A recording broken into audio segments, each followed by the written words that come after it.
What's up, everybody? It's Leon Josh with another episode of 713 Football, man. First of all, if you aren't sub to our YouTube, make sure you go on YouTube, hit 713 Football, and sub up right there, man.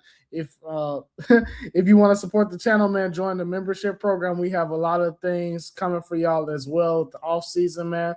Listen, let's just jump right into this, man. So Nick Caserio today, man, or over the combine, said that he thought that the offensive line played well last year, man. Josh, I know, like, that's kind of a controversial take right there. What do you think about that statement? To start off. Yeah, it's interesting, and it's something that he said. It shouldn't be super shocking because it's something he said right after the year. We talked about it, prepping for this kind of interesting way that people reacting to it. But in reality, like the sum of parts that he put in place, the all the assets he gave the coaching staff and everything, there was a solution to the problem in that personnel set. The problem is the coaching staff didn't get to that personnel set quick enough, and didn't identify what the identity needed to be quick enough. And in reality, that's kind of, he's not going to say it this way, but in reality, what he's saying is that, I gave the tools there, everything was in place.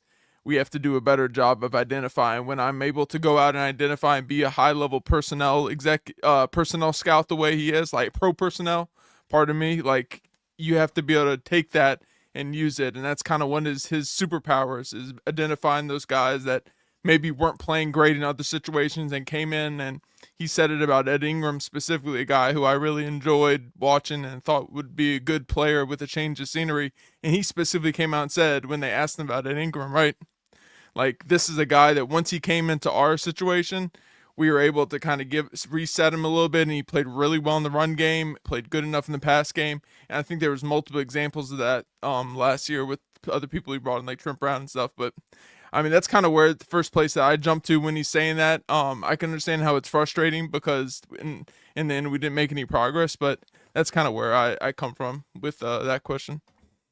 Yeah, I mean, I think that again, I can see why it's frustrating because at the end of the day, we watched our team go out there and only be able to average like 1.5 or less yards a carry in the final game, and CJ had issues with pass protection throughout the year, I guess, but at the same time, once they moved Titus Howard to left guard, made Trent Brown the right tackle, you saw that there was a clear upgrade in the performance of the offensive line.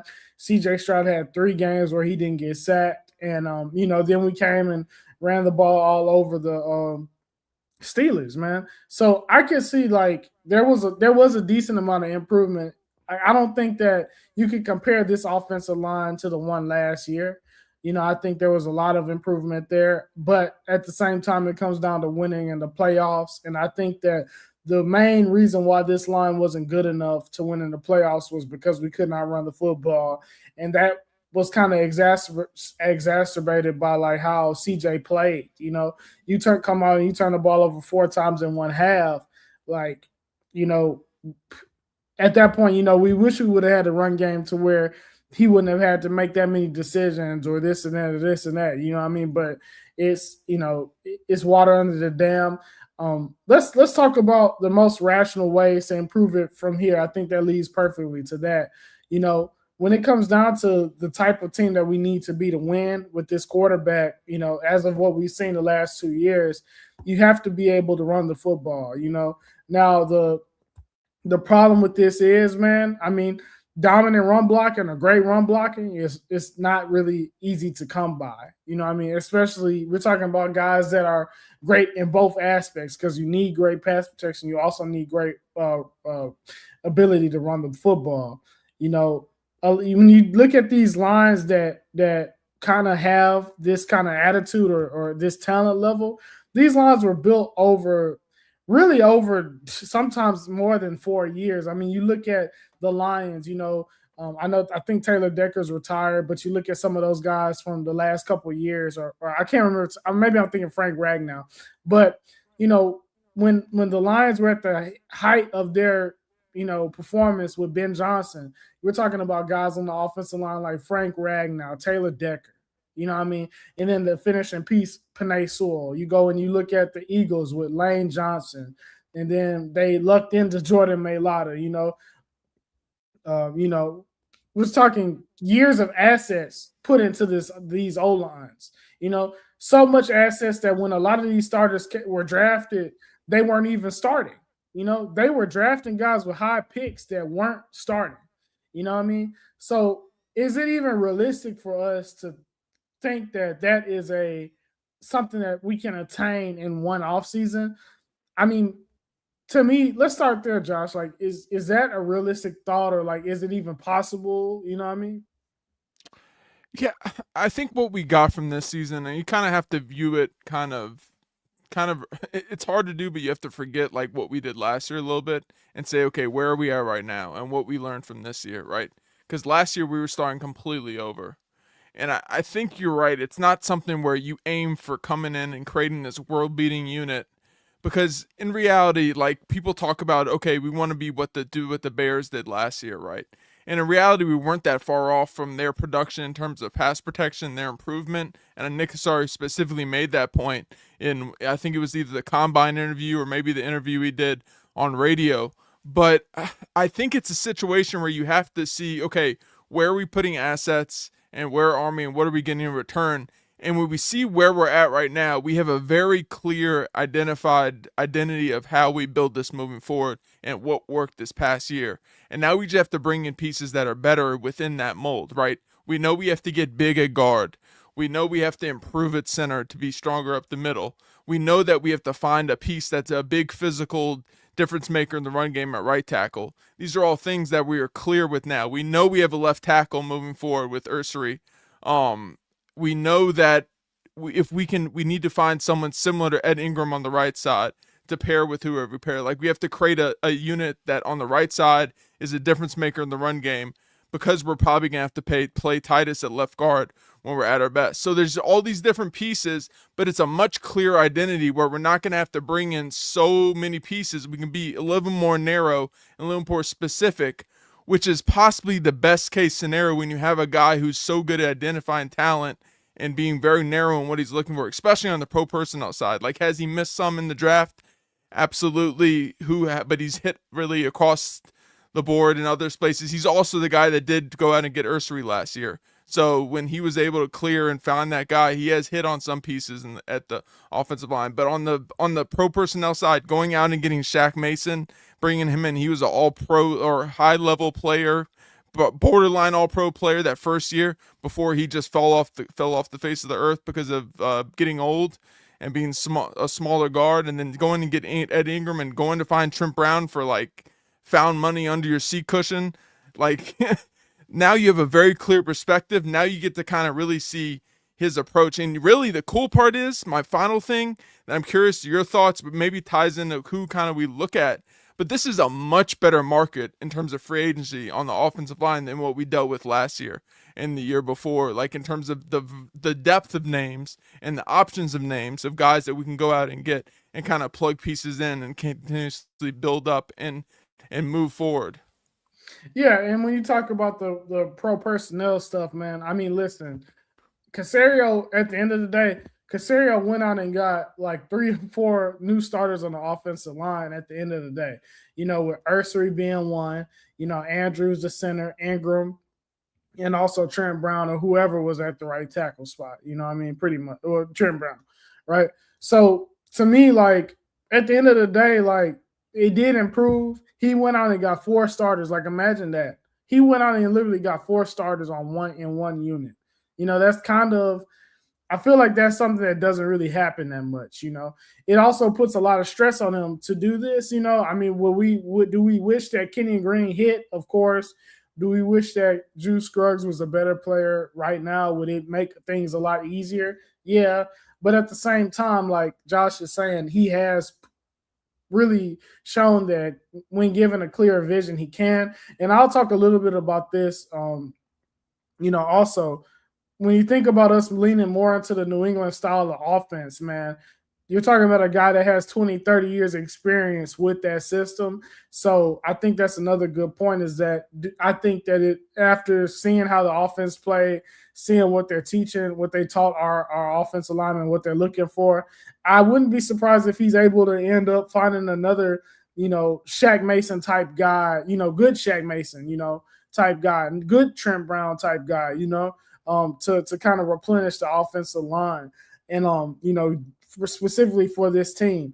But point blank, period, like, if it comes down to it, the quarterback's going to have to play better. And that's kind of the end all be all of that, man. But I think that ties right back into the next thing, man, with Joe Mixon, man. Like, I mean, Nick Casario's quote on that was crazy. Like, I think he's had surgery.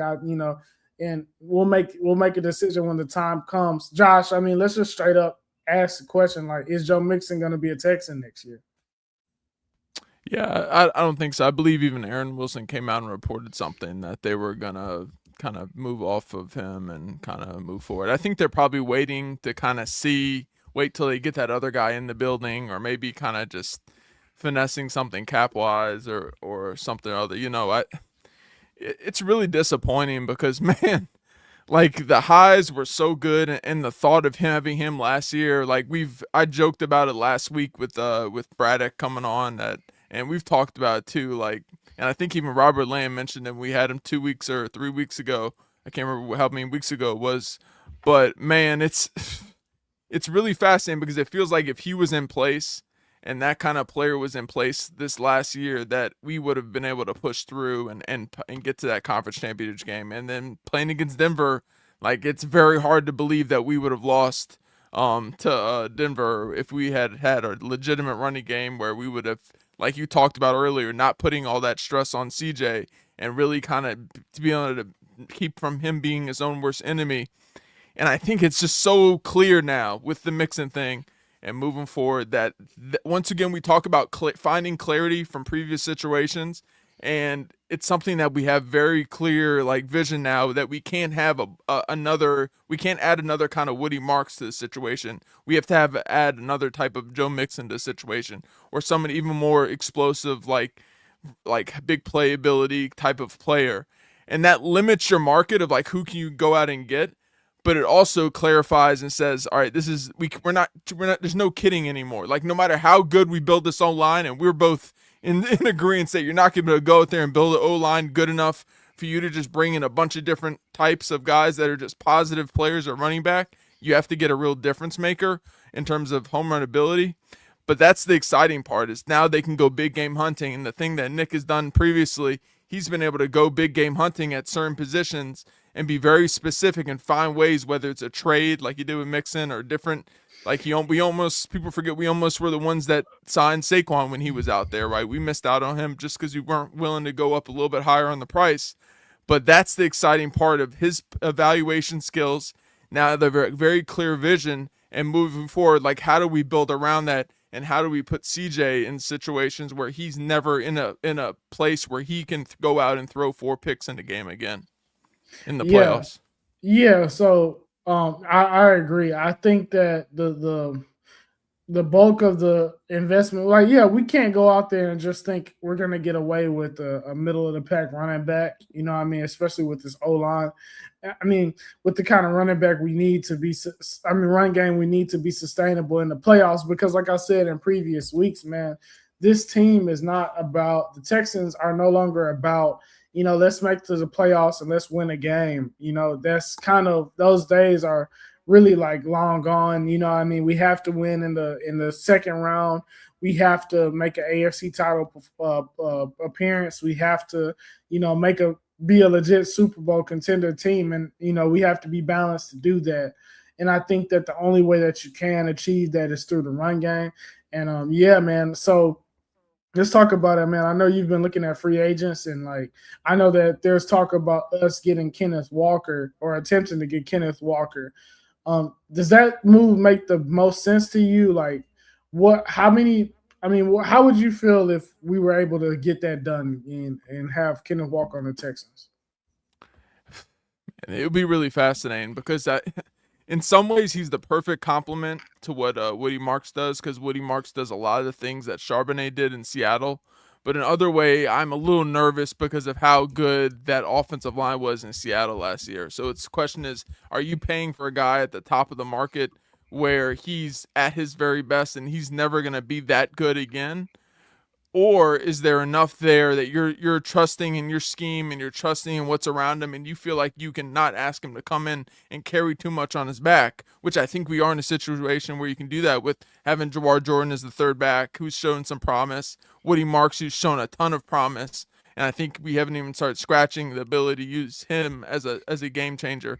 How do we kind of do that? There's other guys too. It's like there's also, Travis Etienne, who's a big player, Rico Dowdle, that's a big player. Those are kind of the three guys left in terms of like free agents, and then you got to jump in the draft where it's not a super deep draft. So I wonder if that kind of pushes the price up with Kenneth Walker. But for me, like how his style is and how he attacks everything and how we are kind of as an offensive line at this point, where we're not at the point where we're really have a ton of people that are moving people off the line, where we kind of like line people up and kind of stick with them, and then you can kind of read off of it for what we're doing and how we're built now. Now, this is without us knowing who's going to replace Ingram and all these other guys, what's going to fit on the right side and what's going to look like.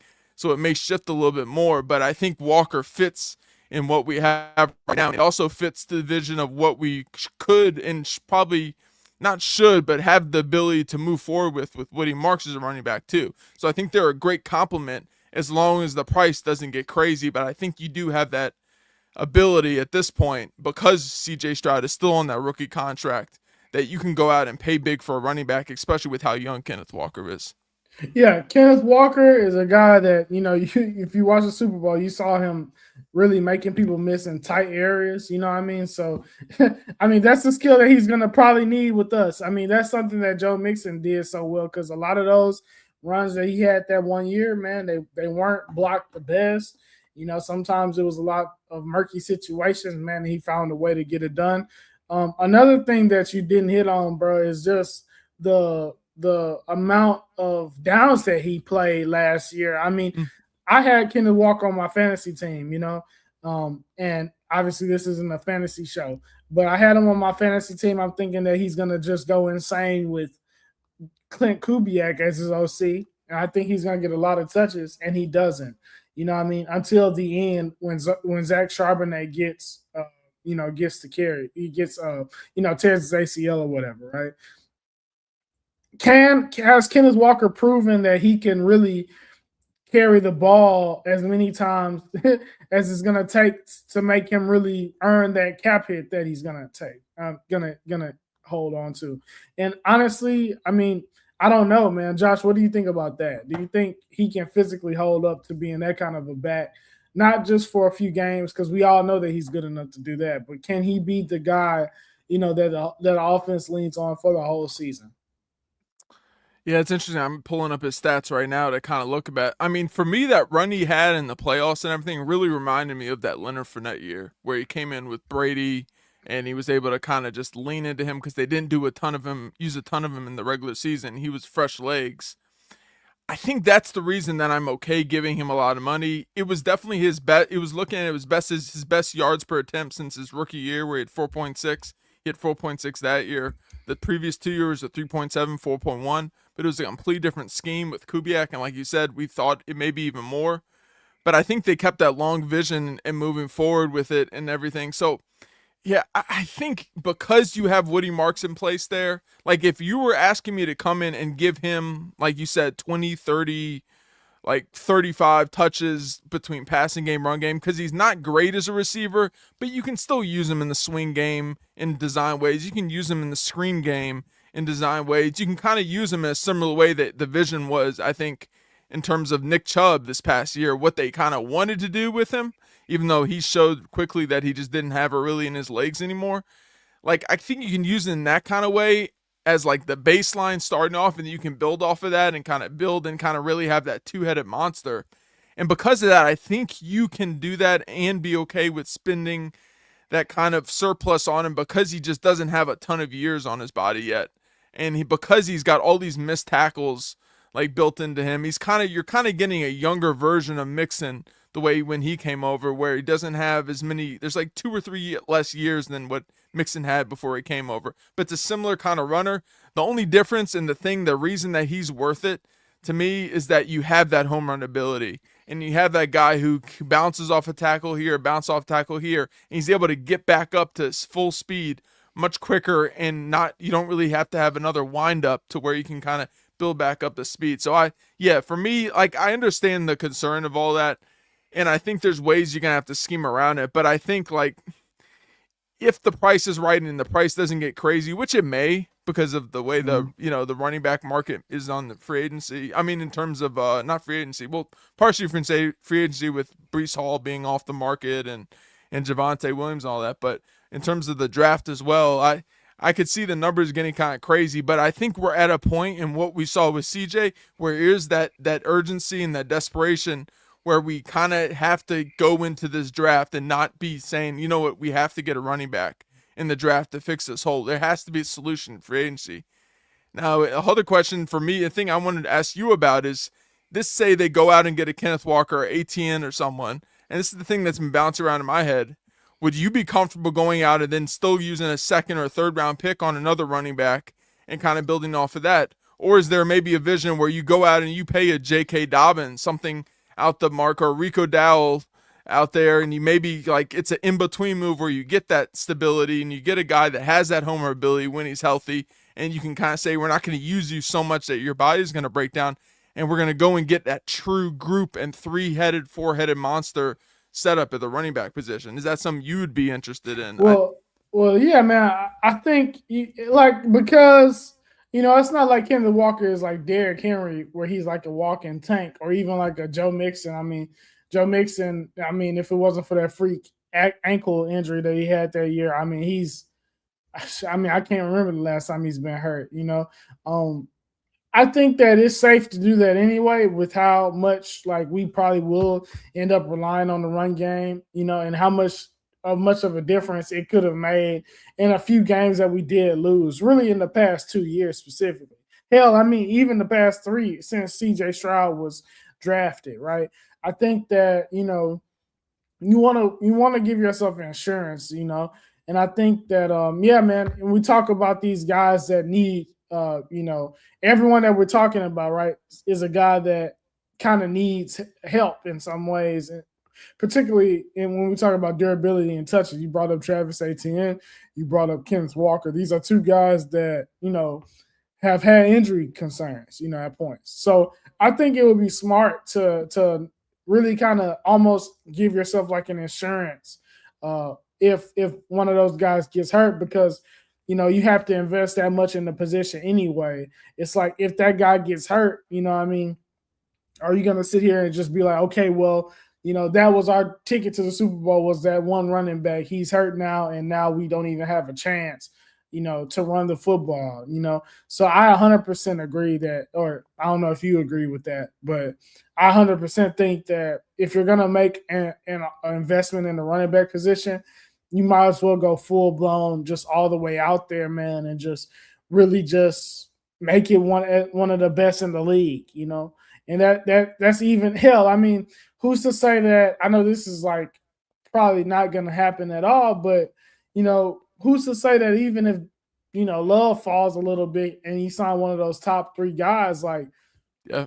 I mean, why not? Because I mean, it's such a volatile position. I mean, we're talking about these guys that really in reality aren't that big, running into like some of the most, I mean, really touching the ball 20, 30 times. I mean, because I mean, here's the reality. I'll finish that with this, man. At the end of the day, if you end up paying Kenneth Walker $15+ million a year, you can't really pay. You paid him that for a reason. You know what I mean? You can't say, okay, for the first 10 weeks, we're just only going to give you 15 touches. It's just not realistic. You can't pay a running back that much money and then be like, we're going to limit you. You know what I mean? That's how I look at it. So, yeah, if you have to do that, if we're thinking that we have to do anything like that, you'd be kind of a fool to not take a running back, at least in the second, third round as well, because it's that important. Like this this like, some people talk a lot about how receivers benefit quarterbacks. To me, I think the run game is more beneficial to CJ Stroud than receivers are. And I feel like the last 2 years show that. I mean, I feel like we gave him the most elite 11 personnel set that, for sure in franchise history. I'd say probably in the NFL in the last 5 years, having Stephon Diggs in the slot, having Tank Dell outside with Nico, that's one of the best 11 personnel sets in the last 5 years with Schultz and Mixon, right? And then this year, I think that a lot of the weapons, I think that we really made similar type investments to receiver than we did the previous year, right? With Noel, went out and got Noel, went out and got Jaden Higgins, you know, Xavier Hutchinson. I know people don't look at him as like he's a great receiver, but he's very good. He seems to be a damn good fourth receiver. Like I think he's a more than capable fourth receiver. You know, um, I'm just saying that to say that I don't think that we were able to really unlock these guys, our receiving core, in the last 2 years. I saw CJ Stroud really kill the NFL his rookie year with Noah Brown.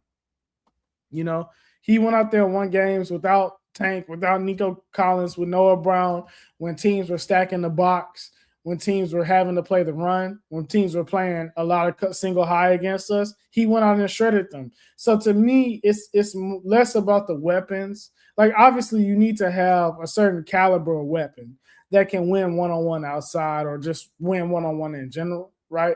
But most guys in the league can do that. You know what I mean? But I think, if you can create, we want to create as many situations where guys are one-on-one without safety help as possible. So to me, the right, like when it comes down to spending on the running back in the draft or free agency or offensive line, if it's a real game changer in the run game, to me it's 100% worth it. 100%.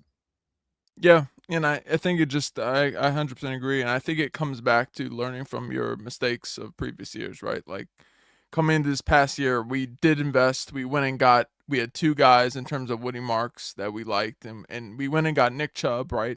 We had that guy. We had Mixon. Nick Chubb ended up crashing out and not being like a guy that could carry it after Mixon went out with that whatever the heck is going on with that and surgery after surgery and God knows what's going on. Like prayers up for him. Hopefully he's able to come back eventually. But like we just can't come into a situation again where we don't have at least three legitimate options that are like proven and aren't one of them isn't like a throw-in signing towards the end of the offseason the way Nick Chubb was, right? There's got to be at least three weapons in back there because they did a good job of identifying different pieces to move around and bargain bin shopping at the offensive line and finding pieces that work and investing highly at one position with Ursary and finding ways to make that work. And with that, because they were able to invest heavily at the running back position as well, it should have worked if Nick Chubb had been an above average running back. But you just have to learn from that and move forward and not make the same mistake. And you have to basically, at this point, approach CJ as if he's a player that needs that player, and like there's no room for error at all. And it doesn't really matter. I mean, I guess I'll put it this way: there is a bit of a sliding scale. If you go out and sign Kenneth Walker and you have Woody Marks, you can maybe wait till the fourth round and draft a running back. But if you're going out and get Rico Dowdle or you're going to get a J.K. Dobbins or whoever like you identify, or if you're going even ATN's kind of on that edge because he's kind of in between. He's kind of more in that top tier, but it still wouldn't hurt to go get that second or third round. I'm glad that you brought up moving up for Love because I was just thinking that I was going to ask you about that. But yeah, man, if that's a situation where you can go in and you're signing Kenneth Walker to 3 years. And you can turn around and say, we're just going to move up for I was going to call him Kevin Love, Jeremiah Love, and go get him. And with how dynamic he can be and how good of a receiver he is too, and the way you can move him in the slot and find a lot of creative ways, like and really put that pressure on Nick Haley to be innovative and in the good kind of pressure, just flood him with resources. If you can do that and say, you know what, we've seen it before with Nick where he was out there, he had Grenard already. He had different pieces on the D line already, and went out and just went all the way up for Will Anderson. And he spent a ton of money on Danielle Hunter a year later and different things like that. Like he's not uh what's it called? He's not shy about going after big pieces.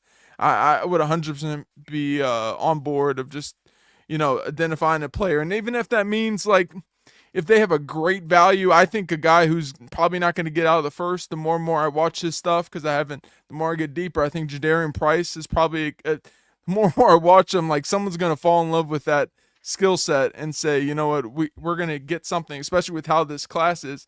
He's very likely in play at 28 by the time the end of this process, I think, depending on what he runs and everything. So maybe even you go like trade back in the first and you go draft that guy and then you just double up or something like that. There's a lot of ways that you can maneuver, but it just has to be a conscientious vision of aggressive team building at the run game and not just the offensive line, but entirely as a unit. Yeah. Before we move on, let's answer a couple of these questions. We got one from one of our trusted members. You know, the captain. He says, "How much would Brees Hall cost?"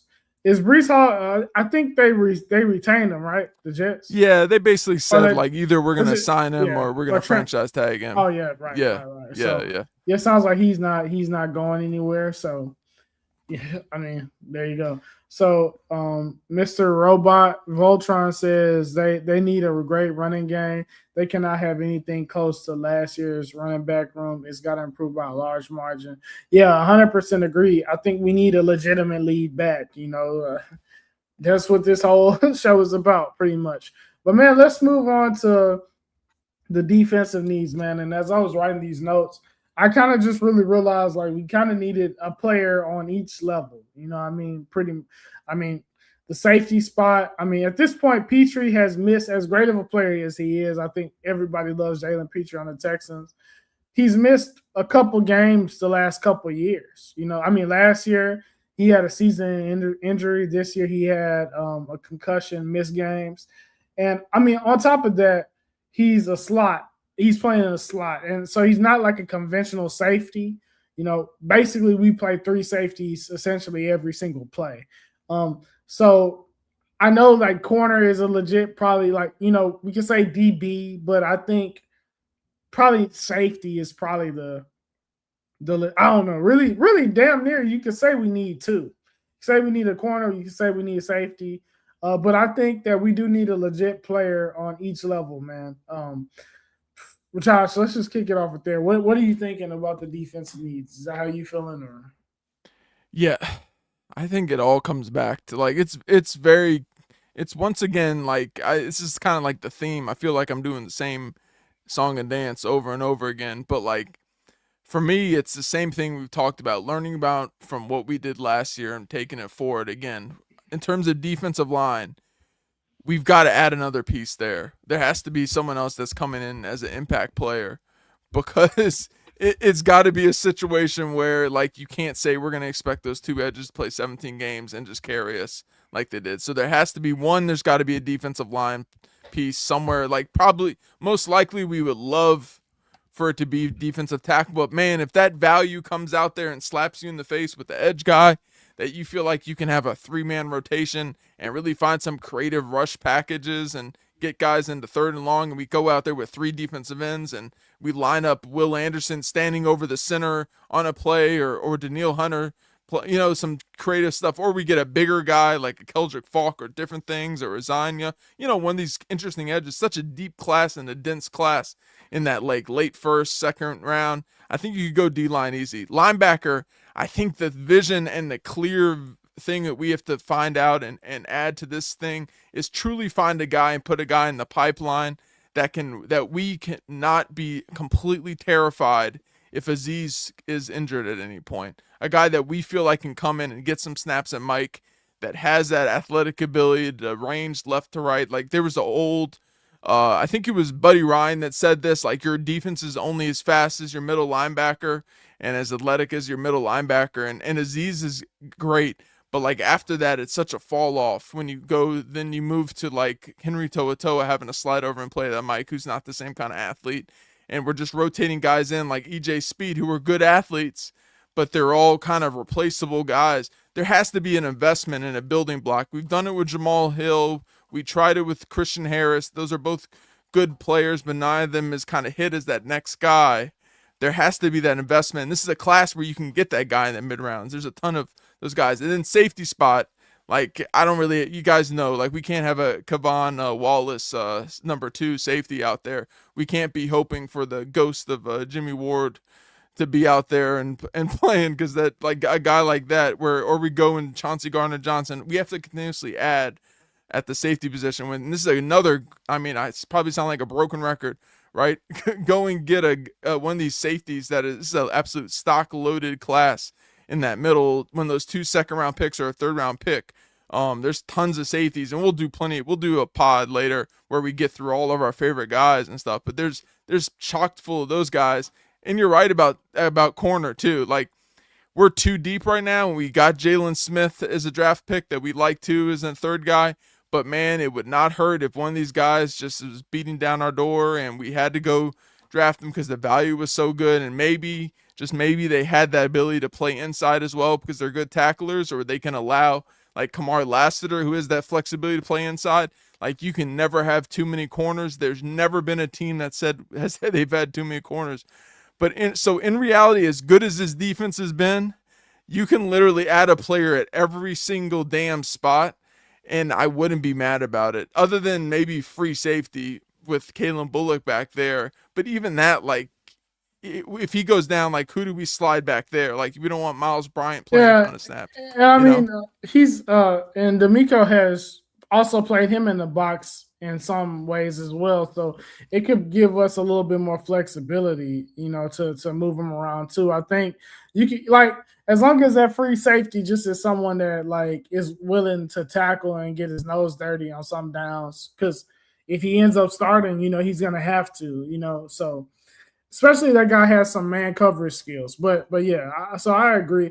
I think that this draft is kind of, obviously we all know, like, deep down inside, if you ask us all, we would love for a Panay Sewell type player to be there, or I'm trying to think of a Zach Martin type offensive lineman to be there. But I think, the reality of the situation is that you kind of just have to make the decision based off of the choices that you're given. And although that the offensive line, this isn't like, you don't want your drafting process to like turn into the lottery, and be like, okay, well, there is a 1 in 10 chance, or really less than that, but like, 1 in 10 chances this guy comes in and is a game changer, and justify that because of the positional need, like the need that we have. I mean, the unfortunate reality, and it's been like this for years. I remember, hell, like a couple years ago, like, now people will say this is a bad pick, but the logic behind the pick, I'm gonna bring up Blake Fisher, right? We needed offensive line then. I remember when we made that pick, it was, wildly criticized because we did not need a tackle. In reality, like, a lot of people did not want us to take offensive line in the draft. And, looking a year later, if Blake Fisher would have ended up being a damn good tackle, Now, I'm not saying his career is over, obviously, but if Blake Fisher would have ended up being a damn good tackle, then maybe we're able to run the ball for more than 1.2 yards in the playoffs. Maybe we don't have to rely on Trent Brown to play a lot of snaps, And the same thing can be said, like, I know people would hate it if we were to get a linebacker in the first round, But at the end of the day, and I know Sonny Styles won't be there anymore. Maybe Ant Hill, D'Amico loves him or something, But in the event that we identified this guy as someone that was going to be a game changer and be a starter, just like Josh said, just like we had these injuries, like, who's to say that Azeez don't go down and that young linebacker ends up saving the season? Or who's to say that Azeez and that young linebacker can't come in and be like, similar like Devin White and Levante David the first year that Devin White was in the league and they won a Super Bowl, and because their linebackers were just all over the damn field the whole season. I think that we have to really think about this in a broad way, because like again, before free agency happens, if Petrie goes down, if Bullock goes down, I mean that safety room is kind of like grim. You know what I mean? So I think, and obviously you already spoke about the D lineman. One D lineman I want to talk about specifically is Zion. I'm Zion Johnson, right? From am I feel like Zion I'm Young. Zion my bad. Johnson's the Who Chargers guard. Dude, there's so many Zion between him, Zion Williamson. I just Right. whatever. I Yeah, got you, man. Zion Young, from Missouri. Missouri, right? Yeah, Like yeah. I think that pick is kind of like a sneaky pick in the first. You know what I mean? Because you're talking about a guy that 6'6", 260 pounds. Day one. Um, I mean, if he's there, you see the traits of like someone that will really be like a perfect long term Will Anderson compliment. You know what I mean? And he has high upside to get after the quarterback as well. A guy that you could come in and envision seeing a guy, that can play strong side edge, as Will kind of ascends into this one of the best defensive players in franchise history. So again, I think I encourage us all to kind of just broaden our horizons about what the team really needs, man. I mean, a couple defensive picks could really set us up in the long run for this defense to not only be coached by one of the best defensive coaches, but really fit together like a glove for the next 5 years. So yeah, man. Yeah, I agree. I think the next couple of drafts are going to be the difference between us being one of those teams like the no-fly zone in Denver, where it's a few years of really good ball, versus like a legit like 5 to 10 year run of a Mm-hmm. defense with how everything's set up like age-wise, and it's going to be, and I trust Nick to kind of go out there, and I think you're right. Like the way this board looks like it may fall, and it's super early, right? But like the way there's like clumps and tiers of players, like it feels like there may be a tackle here or there that's available at 28. But man, it feels like if we go tackle or something that first pick, I feel like those next two picks could very easily be defense, and we could see us moving back up for a safety. Or I wouldn't be surprised you go get an Emmanuel McNeil Warren at safety at 28, who's an absolute demon at like 6'3", 6'4", just like all over the field. One of those guys, and then you turn around and go get like a Blake Miller at trade back up from that second round pick. And there's ways to kind of finesse it because we Yeah. got three picks kind of clumped together. Like there's the linebacker clump there, and then there's the linebacker, the safety clump at that part, and you have to really, really, really think about that DT position with those first two picks because Mm-hmm. there's a fall off after that first like shelf of prospects. So it's really interesting to see kind of like what that looks like, how the board sets up, and does it kind of push you to one player versus another, and how much do they value need, and how much is that pushed them based on their evaluation? What are we doing for agency to cover up certain needs so that we go into the draft and be able to take advantage of where like the depth and value of this class is? Yeah, 100%, man. So let's look at a couple of these comments, man. Texans Tangents, great to see you too, man. Make sure you Yeah. pull back up, man. So all our live streams will be live on Wednesdays at 7 o'clock, man, Central Standard Time. Yeah. So based on their interviews, we are looking at D line and linebacker. Well, I mean, well, yeah. I mean, shit. Aziz. How old is Aziz? He's like pushing 30. He's right Yeah, around yeah. that. I mean, And you know, linebackers, especially like smaller linebackers, they kind of yeah. Yeah. they fall off quick. So they definitely have to view it that way, especially in this Toto, class. Toto made like I think he played phenomenal this year, but I don't think that he's like it's like Josh said, man. The idea that he's gonna be a Mike or like I kind of think he's gonna be a great second, third linebacker, but I think the He's a guy ceiling you're isn't. always going to want to look to replace and constantly be pushing to find something better. Mhm. So Drake says, get Perkins Jr. on the Texans, man. I mean, he's another guy that's like a super high upside that because of the injuries, man, like has been. kind of basically forgotten. And I think he's a guy that remember. I mean, he was someone that was basically viewed as generational. You know what I mean? Up until the injuries. You know what I mean? So I wouldn't hate it, especially if the value was made a lot of sense. I mean, shoot. Yeah, especially given a guy like that to like D'Amico with what he was able to do with Fred Warner as a blitzer and all the different things, and you get him, and then you also double up maybe with another position, a linebacker later in the draft, where you can get develop a Mike next to him and kind of be creative that way. Man, it's a really interesting pick. It's something I kind of dreamed on. I love that comment there because I think it's not just my LSU colored glasses like with this like his agility numbers are gonna freak people out when he goes out there and kind of the ways that like D'Amico kind of play around with him and use him even as a rusher with Will and kind of creative packages they can create. Will we trade up for Bain? I mean, if he fell down far enough, I think that it's no real way that we're gonna get in the top five. I don't think he's falling out of the top five, So um Yeah, yeah, yeah. we can I mean, see. he would be a great fit. Like that outside inside versatility would be just absolutely nasty, and he'd be perfect for like across from Will for the next 10 years or something. Yeah. See ya, man. Sorry that we didn't get to this earlier. Which are the top five free agents for you? We haven't really we probably that's a good video title. We haven't collectively talked about that. I mean, I know the uh, the right tackle from Braden Smith makes a lot of sense for us for the Texans. Obviously, Kenneth Walker, we just talked about that, makes sense. Rico Dowdle makes sense. I'm trying to think. I haven't really looked at the DBs that are scheduled to be free agents, but I mean, maybe that makes sense. I mean, I feel like we definitely need to probably sign a defensive tackle as well.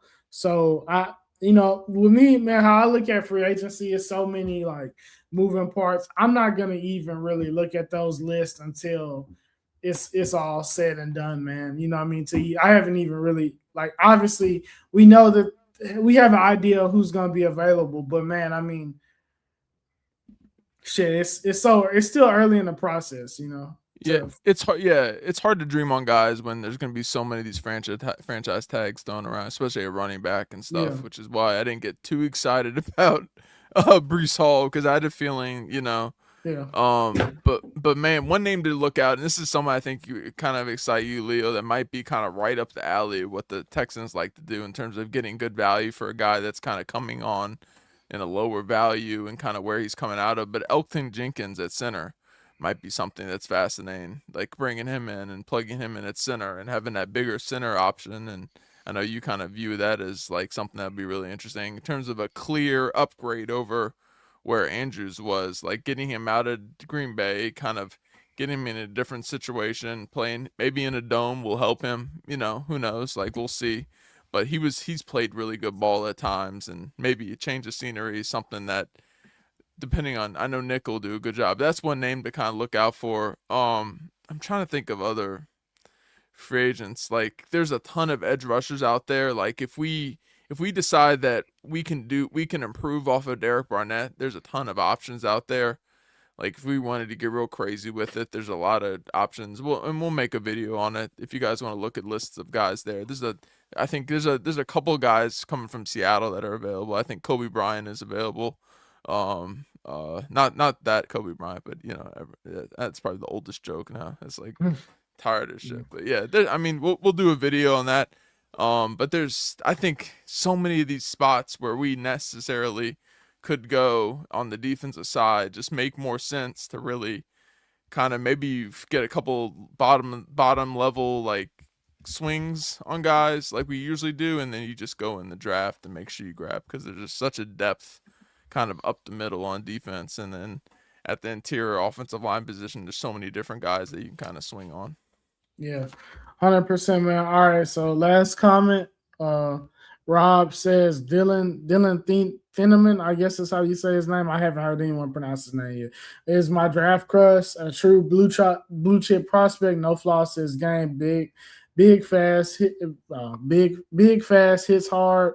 ball hawk. More importantly, will be a team captain in this league, a faster Harrison Smith.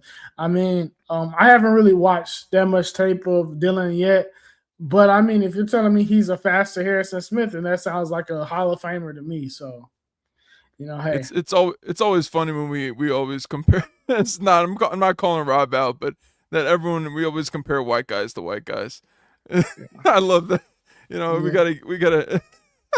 But the other guy that's kind of I agree with Dylan. I think it's Thieneman. He was over hmm at Oregon. He's a hmm bad dude, man. He's a bad dude. And there's like different. He's in that second tier. At like there's Caleb by himself up top, and then it's him and it's Emmanuel Warren, or McNeil Warren. Sorry, Emmanuel McNeil Warren, who's 6'4", just lanky. Like that's kind of my draft question. I think in terms of safeties, he's really good. There's AJ Halsey from LSU, who's just a downfield thumper. He's got good ball skills. There's Bud Clark out of TCU, who's got crazy ball skills who just gets like interceptions and fumbles and all this shit, like just like rolling out of bed in the morning. So there's a ton of safeties, and we'll definitely talk about them coming up, because and you'll see like Dylan I think is gonna perform really well in the combine. yeah. Um, It's been. I mean, I don't think I've seen that many people talking about him. Too much. But I think he's a guy that is definitely kind of gonna get like who's the linebacker that ended up winning Rookie of the Year? I'm forgetting his name from UCLA last year. Carson Yeah, Schweitzer yeah, or yeah, yeah. Schweiger or something. Yeah. Yeah, I mean, it seemed like he kind of came kind of out of nowhere last year, and then next thing you know, people were saying he's going to be great, and then he ended up being like a super high second round pick. So I think I could kind of see similar in Adam Dylan, but I haven't really dug too deep into his tape yet to really. But yeah, he's definitely a baller from what I have seen, 100%. And yeah, man. And he's snuck into some, like I've seen him in a few first round mocks where he's like at Mhm, that bottom, kind of at in the that like bottom. late Mhm. 20s kind of. So he's in that range of like if they really loved him, take him in the first or trade back up from the second. Like I don't think he's getting to 38. Like that's the problem. Is Yeah. that you probably have to move up for a guy, but I think one of those safeties you'll be in position. Like it's such a good class for safety in that range and there's different groups of them. So yeah, I think he would be an incredible fit. Like Mhm. throwing him out there, just adding that thing we always worry about and complain about of not really having that real length out there in the secondary outside of Stingley. Like and like Bullock is good, but he doesn't really play super long. He plays more fast than long. Like he's like a long strider, but a guy who's a bigger, physical, long wingspan, kind of just game changer out there. He would be really fun to kind of plug in there and kind of pair and kind of work off of Petrie and all the other dudes. Yeah, 100%. Yeah, there's some great stills. Yeah, man, 100%, man. There's a lot of talented players this year. In that round, it kind of reminds me similar to the Stingley draft, where it was kind of like, just kind of a lot of, I don't want to say depth guys, but it was a lot of uncertainty, and at the top, and I feel like this draft is similar. I mean, I think that, Fernando Mendoza, being available this year, and the Raiders needing a quarterback. If you took him out of this draft, I mean, who would be the first overall pick? I feel like I've seen people love the guy from Texas Tech. Obviously, someone talked about Bain earlier. It's a lot of Yeah, guys that are just kind of like Reese. Yeah, Reese is Reese the as guy. well. Does someone go crazy with running back? Yeah, I I mean, mean, Love it's is just so damn good. I don't think you take him first overall, but man, I the mean, the first five picks are going to be crazy this year. I know, like obviously, closer we get to the draft, we'll start to hear things. But I mean, shit, it's just an interesting time, bro. So, man, make sure y'all like, sub, and share. If you want to support the channel, here is the link to join the channel, man. It's only like $2 or $3 a month. It really helps us out a lot, man. And yeah, so before we close out, let's look at y'all dropped in a couple more comments.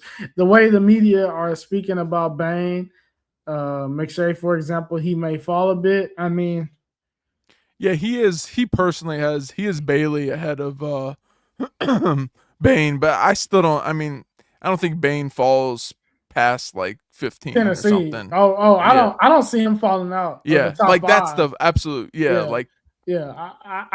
I can't see him falling out of the top five personally. I mean, you know, yeah, I mean, when is the last time something like an edge rusher did this? yeah, I for sure top eight. I can't really see him falling past Tennessee. yeah, You yeah, know. yeah.